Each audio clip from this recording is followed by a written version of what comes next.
Hello everyone, welcome to another episode of the Diary of Football Coach.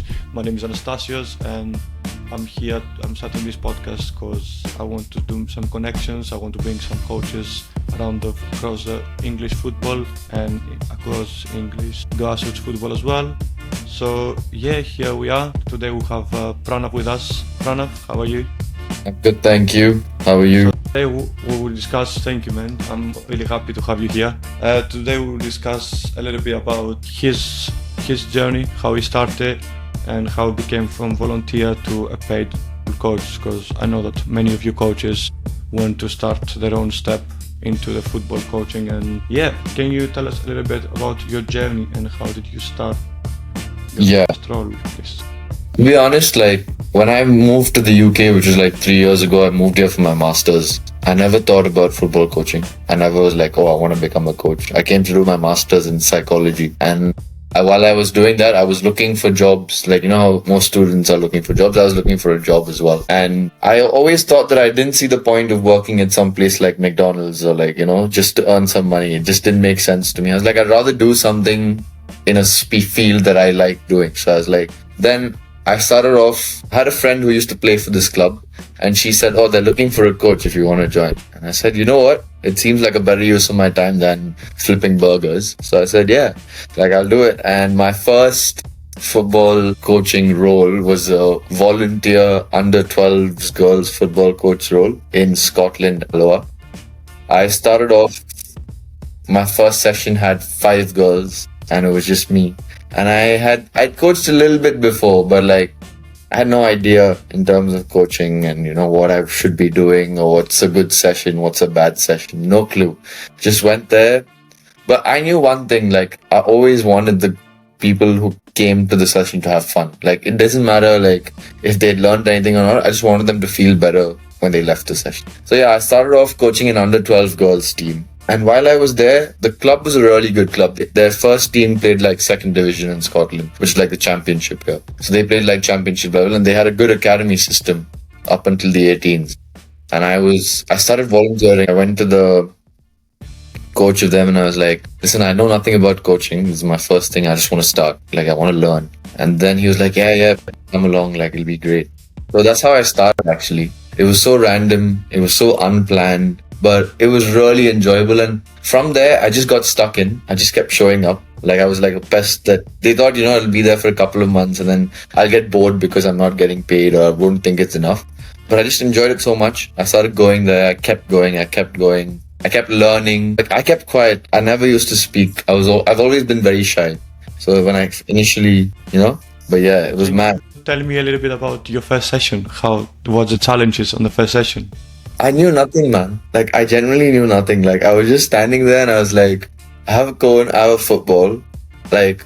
Your first experience, you have to rely on everything that you had been taught as a player, right? You just pass the ball so I just started doing a basic passing practice. I just put 2 cones across from each other and I gave the girls a football and I was just work on your passing, do this, I just made them do that for 10 minutes. And then after that, I was I don't know what else to do. So I'm just going to go into a match. So I straight into a match. And it was 5 girls. So it was 2 on one side, 2 and me as their goalkeeper. So it was and it was cold. It was raining. But they had fun. And I had fun. So I was just How those early experiences help you afterwards? When you start coaching actually? Those early experiences just it made what? The 5 girls slowly became 7. It became 8. And I realized that they were coming just to have a good time. They were coming to just be with their friends. They were coming because this is a space where probably in school maybe they weren't allowed to play because the boys were hogging the football. This is a space where they could just come and play football. It doesn't matter if they're learning. It doesn't matter if it's good. It doesn't matter if it's bad. I think that, and one thing was I always allowed a lot of freedom in my sessions. If they didn't want to do something, I wouldn't force them to do it. I'd always say, what do you want to do? Because I don't want them coming and me leading the whole time. And now looking back, that was really good. I did it unconsciously. I just say, what do you want to do? What do you guys feel like doing? Do you want to do shooting? Do you want to do passing? Do you want to do dribbling? I always used to give them the options of what they wanted to do. And to these girls, they'd never played. They'd never had a lot of time playing. So it was like, for me to make them better wasn't hard. Like I knew basics of football. So I could just be like, oh, when you put your foot down, you pass this way. Then they were getting better. And then it started becoming a really good. And plus me being at the under 16 boys, I was like getting ideas of like sessions and like, oh, this is probably something I could try. That's how it mainly started. Like, and that experience just made me realize that people come for so many different reasons. Like they don't come because they want to be the next Messi. They don't come because especially in these ages. Yeah, especially at younger ages, and it's like depending on your group, like they come because, oh, my friend's here, I get to hang out with her for a bit more. And I think it's important to just let that happen sometimes. Can you describe the turning point when you decided to make coaching a career? Again, I don't think I decided to make it a career. As my university was getting over, I was applying everywhere. And I had a fair, like, during my time volunteering, I volunteered in a lot of different aspects within the club. I was doing a lot of community work, I was doing a lot of academy work, and like within the club in Scotland.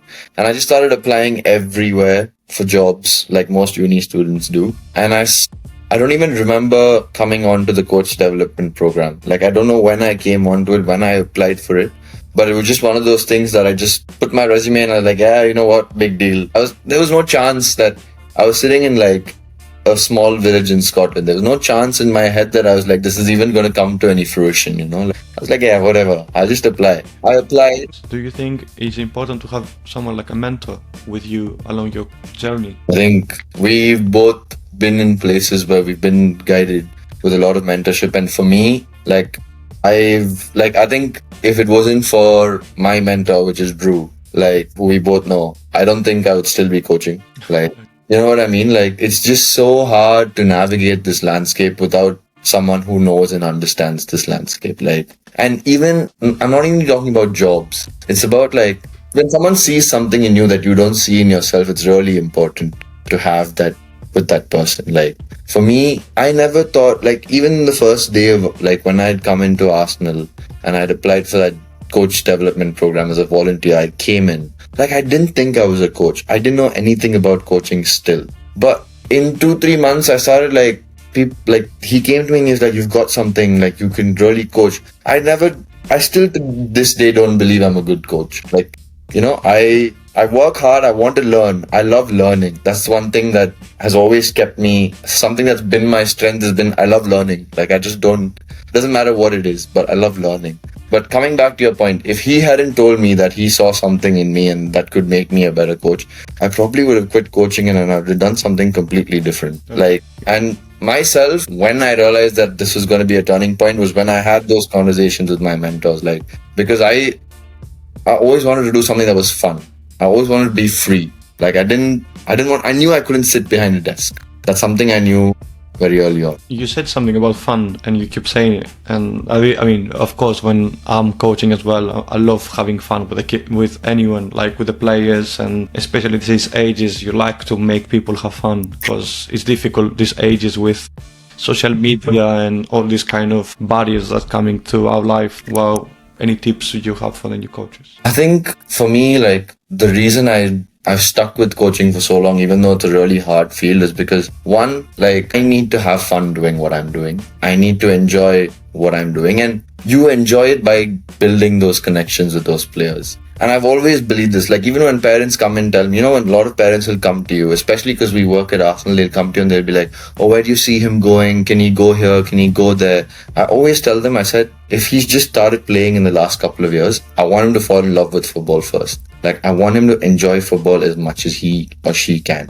Because the learning and the development comes along the way. Like, that just comes from putting in the hours into the game. If you don't like the game, you're never going to put in the hours to get to where you are. Which is why I believe, like, especially with the groups we work in, like, which is mostly grassroots and younger kids and kids who are just starting their first experiences in football, make them fall in love with football. The development will come as long as they keep turning up. If you have time with those kids, you yourself are gonna become a better coach and understand those kids better. So over a longer period of time, they're definitely gonna get better. Your current coaching role involving, what do you do? I currently do the Football Plus program at Arsenal in the Community, which is a grassroots team. They play at Regent's Park. I also do a semi-professional men's team. They play step 7. And again, like the transferables, even though they're so extreme, like the scale is so extreme, where one is a under 10s team and one is a men's team. I think both places, they come because they love the game. And it's my job as their coach to make sure they have fun when they're playing it. Like, I can't keep hammering down things that they don't probably enjoy doing, because for my men's team, they have lives, they have jobs, they have families, they have a lot of stress that they need to deal with in life. And if they're coming to football and I'm screaming down their throat that make 2-touch passes, it's just like, I get it. Like, I understand the point of it, but if they're not having fun, they're not going to come. So what would you suggest the new coaches to start coaching at younger players or adults to start your career? I think definitely starting with younger players, because I think it helps you build that confidence. Like for me, I'm glad I coached younger players, and I, to be honest, coach as many different groups as you can. Like I had the privilege of like just getting my hands on whatever session I could. Like I used to do prostate cancer walking football. I used to do freedom from torture. I used to do kicks. It's just like getting my hands on as many hours on the grass I can. I was doing futsal coaching at this place called LFS. I was coaching Sunday schools. Like I was just always coaching. And by the end of the time where I'd coached the kids, I just felt so confident that anywhere I went on, if you put me on the pitch, I'd be able to coach anyone. And if you know what kind of requirements you need for different ages, they're easier to coach, and it will be more flexible for you as well. Exactly. More experiences, more you'll give them what they want. Yeah. Like, and I think that was the biggest thing for me. Coaching kids just gave me confidence. So much confidence. And I think it's more difficult as well. And I think that will help a little bit on your resilience. Because if you, for me, when I took my under-8s at the start, I said, if anyone can do with the under-8s, you can do with anyone. Yeah. Because you have to simplify your coaching. Talking about that, another thing that I did in my coaching thing was I joined a company that used to do physical education in schools. And if you can coach in a school where half of the kids don't want to play and you can get them to play, trust me, the rest of coaching is just the easiest job in the world. You'll have a tiny space when it's raining. You'll have 30 kids in that space. Sometimes you'll have to be in a classroom and you're like, okay, how can I make these kids be physically active in a classroom? And you start coming up with like small paper ball games. Like if you like put yourselves in situations where you're like, there's no way I can coach here. And then you get through that situation. Yeah. It's just like, oh my God, I can't believe what I pulled off today. Like, you know? That was literally my first session when I started coaching. That was literally it. If I make it here, I'll make it anywhere. Yeah, like you're in a 20 by 30 with 15 kids. 5 of them don't want to play. 10 of them are amazing at what they do. Like if you can cater to all of them, then you've cracked the game. Like I'm telling you, like you've generally cracked coaching. Like. What kind of qualifications and experiences do you think they're most helpful in your journey? To be honest, I know I haven't done a lot of courses. I've done my UEFA C. I'm waiting for a bit more time before I do my UEFA B because I don't think I'm quite ready yet. I'd like to be a bit more prepared in terms of my B, but I've done my UEFA C. I've done my Talent ID level 2. But the things I have learned the most have always come from just being on the grass and talking to people who are better than me at coaching. It's like, I don't know if you remember, but Joseph, one of the guys who works at Arsenal, he spoke about this on our first day there.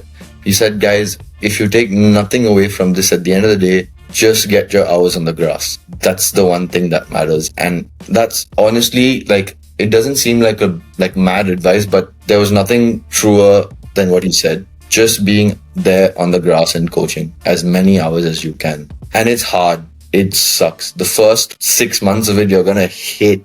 You're going to be like, what am I doing? You're going to hate the fact that the job is so hard. You're going to hate the fact that you're not getting better. But it just suddenly happens. Like it's incredible what just being consistent in what you do can do for you. More than the qualifications and badges. What was the most difficult part of these 6 months for you, and how did you overcome it? For me, I think my challenges were quite different because one, I'm not from here. I moved from India. So I lived by myself. I lived in an estate house and I was working as a volunteer.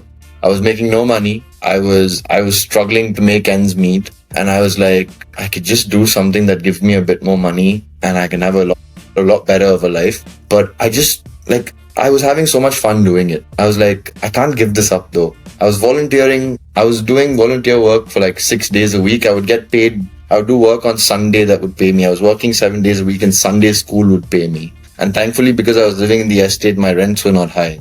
But still, like, like there are so many times that you just want to like be like, oh my God, I don't want to do this anymore. Because it was quite challenging for me. No support. Like, I had friends around me, but the support from family, the convenience of living at home, like all of those small things really started getting to me because I was like, I can't do this. Like, I genuinely can't. At those times, you need to pick, like, why I stuck with it? Because there was not a single time where I had a session or where we had a coach where we had to go up on a Thursday morning that I felt like, I don't want to get up and go for this. I always got up and went. And as soon as I was on the pitch, nothing else came into my head. Yeah, you clear your mind. Yeah, your mind is like in that state, just focusing. I think that's one of the reasons I'm starting this podcast as well, because I want to create a community where coaches come together when you bring someone that you're familiar with, so everybody help each other when you're starting your journey. I'm not asking for someone to come from like high levels coaching, because of course they have their own connections there, but I think network is very important when you're starting your football career, coaching career. So I think we were a bit blessed also doing the program because we were all in a similar part of our journey where we had the 20 coaches who were all volunteering, who were all trying to make it in this field, who were just so excited to learn and just be there and make the best of it. It was really good to have those peers around from all different walks of life, to be honest. So it was really good for us to have that. But yeah, I think it's great that you're trying to do that for people who can't really access that. Yeah, I want to ask you actually, how do you build your brand? How do you build your brand as a coach? Well, that's a good question. My brand as a coach is I want to create strong connections. Like my strength as a coach is my ability to understand the players and get to know my players on a level that I know how to motivate them. I know how to get the best out of them. I know what will challenge them, how I can help them. And it's the same way for me. I've always given my players more power in my sessions. I've designed the sessions, I've come up with creative ideas to do the sessions, but my players always have powers to change things in the session. My players can go, I don't think this is quite working. And I'll ask them, I'll be like, what do you think? What can we change? Because one, it makes them feel involved as well. They feel like they have equal, rather, I don't know, power is the right word, but I think coaches get very power hungry sometimes. Like, if that makes sense. Like, we want to be in complete control. We want to know, like, everything has to go according to plan. Like, I'm a bit free. I'm from India. I grew up being chaotic. So I don't mind if my sessions are chaotic. Like, I don't mind if that chaos is simmering and kids are thinking. Like, when I started off coaching, I didn't want to be the coach who was screaming on the sideline. I never thought that was going to be useful. I thought that if I'm screaming on the sideline, I haven't coached the kids enough. So, and I wanted them to be able to solve problems on their own. That was my biggest motto. Like, I want to create problem solvers. I don't want to create players who are excellent at listening to instructions. I want players who are going to be able to break the game. If that makes sense. Sometimes new coaches have in their mind that shouting it means coaching more. What would you say to that? I think you don't need to shout to have intensity in your sessions. It's possible to have intensity in your sessions if the game is good enough. If the practice is exciting enough, if the level of challenge is right enough, you don't need to scream to drive the intensity. And everyone's got their style. I get that.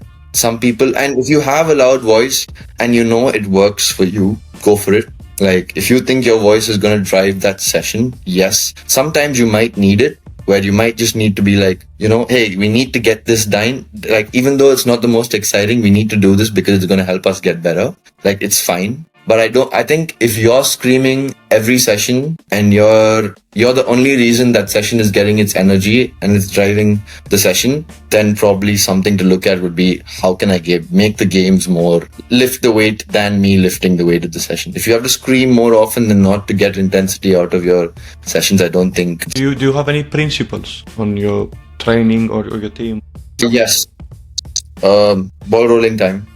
I don't want kids to be listening more than they're playing. No lines, absolutely no one's waiting to do anything. Because most grassroots coaches, we have 1 hour with the kids. And if I'm sitting, a kid has to wait in line to do something, then that's time that he can rather do something else on the ball to get better. So my main principles: ball rolling time, goal lines, engagement. How can I get them to put in the effort? How can I get them to do? How can I meet them at their level? And engagement's always about finding the right level of challenge. That's one thing I can say for certain. Like, if players lose motivation and the task is too hard or too easy. So if you can notice, and it starts slipping through in signs where they're just kicking the ball somewhere else, or, these small things you notice in the session where they're not focusing as much. Maybe the task might be too easy for them, or maybe the task is too hard for them. So that's what I think about. My last principle is always create games where kids are thinking, like they are thinking and trying to solve the game rather than, again, coming back to my philosophy, it's that if they're playing and if they can get the thinking part down right, their feet just becomes tools to execute what they want, and that will come with time. So they don't overthink the little passes, they don't overthink the... Yeah, don't overthink the execution, don't overthink the technical detail, don't overthink, his hips are not in the right place when he's making come on, as long as he has the intention to make that pass, I think if you've given him the tools where he has the intention to make the right decision, really good job, especially for younger years. Like, if the kid's thinking the right way, his feet are just tools after that. His feet are going to catch up to his brain. Whereas I don't think the other way is easy, where his feet are too good, but his brain is not that great, that's harder. That's much harder to get, I think. That switch. That's very insightful, because I'm kind of using it as well, because it's difficult to explain it in words, because when you're in coaching, you do it, but you don't really know how to explain it. Yeah. Well done for that. You put it in a nice way. So how do you stay updated and continue your developing as a coach? A part of your FSC, and as you said, you want your FRB as well, but in the between, do you do anything else? Do you follow any workshops or... Yeah, to be honest, I love podcasts. I love listening to podcasts, and it can be any podcast. I love The Overlap by Jamie Carragher. Yeah, I love it as well. And there are some coaches that I really look up to, and one of them is Magic Academy. This man named Russell Earnshaw. He does podcasts with leading people in the field. Another one I recently came across was this podcast called The Constraints Collective. Okay. So I follow people more than someone I really look up to, someone whose idea of coaching that I really resonate with. I start listening to theirs to just upskill myself to get new ideas. And in terms of this other side, I'm slowly working on it, networking, going places, meeting people, speaking to people. It's really important. And a lot of the times they say it's not about what you know, it's about who you know. That's absolutely true.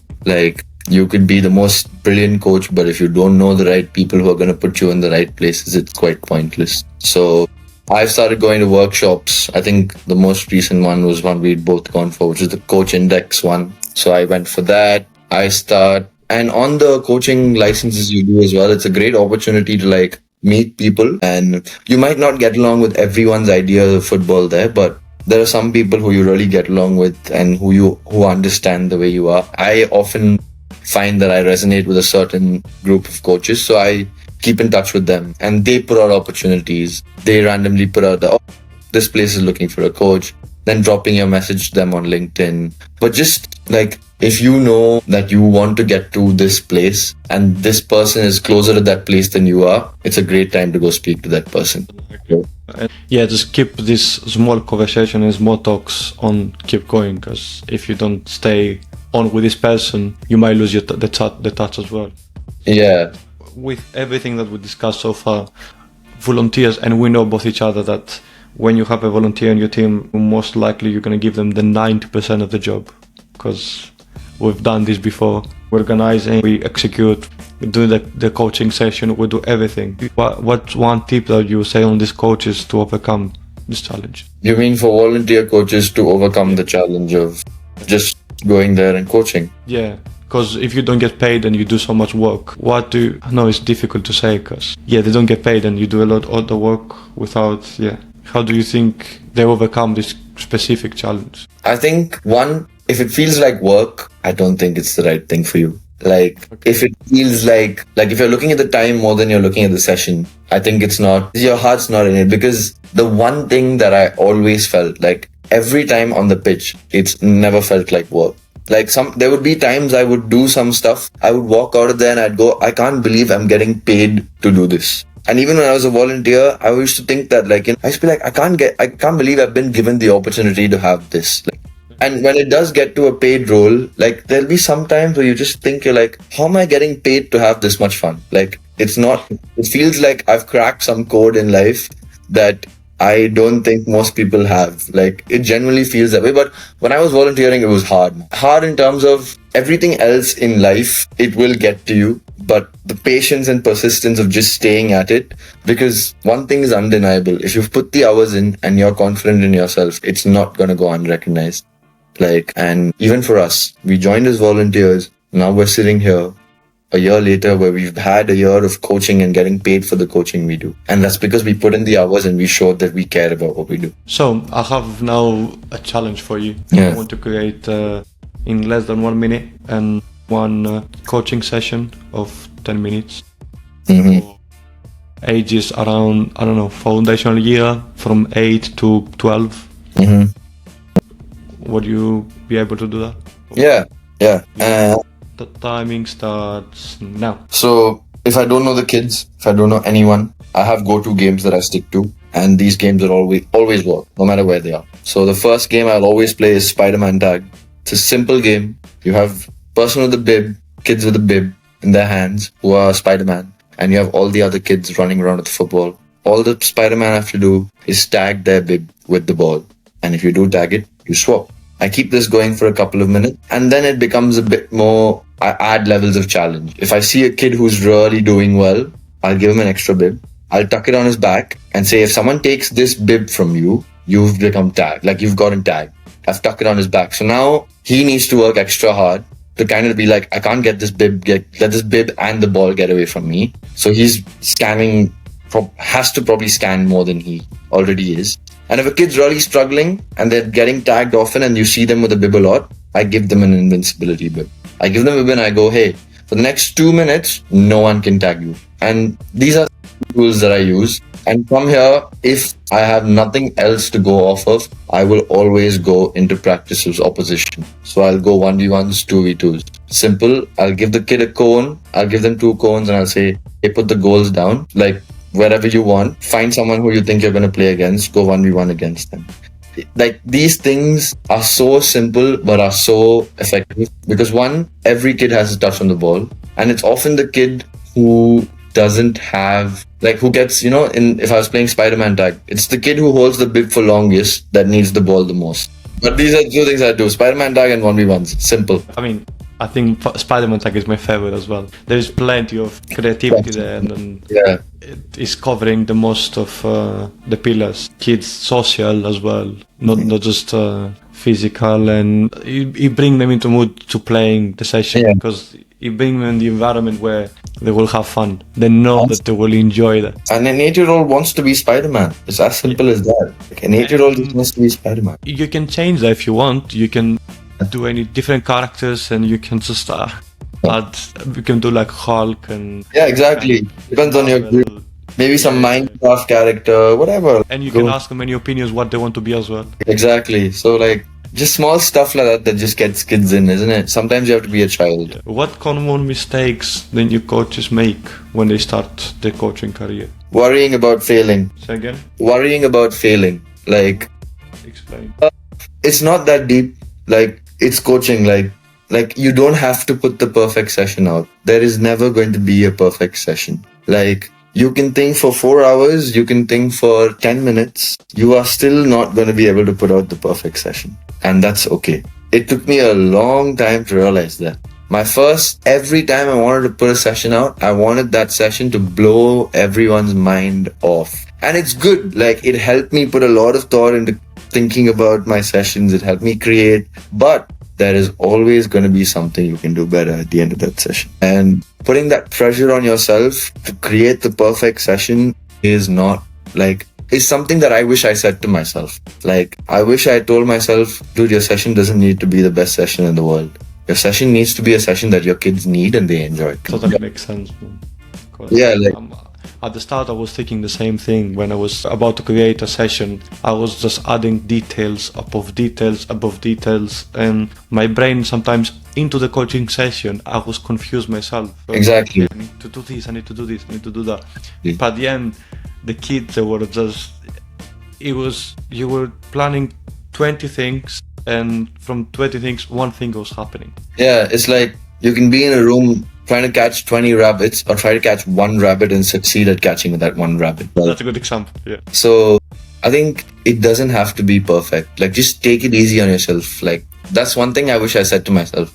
Take it easy. Enjoy it. Just coach. Like, don't worry about what people are thinking, who's looking. Doesn't matter. We often put out sessions thinking, oh, someone's going to look at this and they're going to be like, wow, what a coach. No one's thinking that. It's the sad truth, but no one's thinking that. No one's looking at the outside going, oh my God, this guy is so stout. Not for coaches, unfortunately. But yeah. And last question, and I'll let you go because I know you want to go to the gym. What one thing that new volunteers and coaches that don't talk enough when they're starting the football coaching career? And you didn't talk enough when you were starting your football coaching career. When I struggled, I kept it very close to myself. Like, in terms of struggled on the pitch, like things that I didn't understand, I didn't want other people to know I didn't understand. Like, it's okay to not know. Like, I'd rather accept the fact that I don't know something because that shows that I'm willing to work on it. But the longer you think you know a lot about it and you have a lot to give out, I think that's when it won't be the best for your development as a coach. Like, if you don't know something, just ask someone. Like, it doesn't matter. Like, they're going to think you're dumb for 2 seconds and then they're going to start worrying about themselves as a coach. Coaches are very vain. It's unfortunate, but it's a very vain profession. And it's fine. Like, it's fine to not know. You don't need to know everything. And when I was doing my volunteering, I wanted to be the best. Like, there's no harm in wanting to be the best. Like, everyone does that because they want to be really good at what they do. But I don't think it should come at the cost of not willing to learn. I think, yeah, it's very, very important to be self-confident. I think that's the most thing. I mean, obviously it's a cliche to say it, but I think as a football coach, you don't have to be there. You have to make yourself available every time and then make sure that you are good for yourself and let the best that you cannot is not in your power to happen, because we just, as you said before, we're here to have fun and enjoy what we do. And most of the time, most of the things that you're struggling with are things that most coaches are struggling with. Mentally, like, it's a physically exhausting job, but like, the fact that I would have conversations with people around me and I'd be like, oh, like, it's not only me. Like, it's generally not only me. Like, it's everyone who around me. Like, I'm telling you, even at the highest level, like, we've both been volunteers at the academy. Like, the stuff that they probably struggle with is the stuff that we struggle with as well, but it's just a difference in the level of the struggle. Like, the difference in, like, so it's just that knowing that you don't know everything is the biggest blessing that I had as a coach. Like, I knew that I knew nothing, so I used to keep going and asking people all the time. Like, and no one's opinion. I think something volunteer coaches need to get better at is also having a good relationship with all parents. Mm-hmm. It's really important. We didn't touch that level today because, it's another whole conversation for me. Yeah, but I think that's something that's really important. And you need to have a good connection because, if you don't communicate, I think for me communication is the most important. Yeah. You have to be able to communicate with kids and parents because, they're going to help you in your journey. For sure.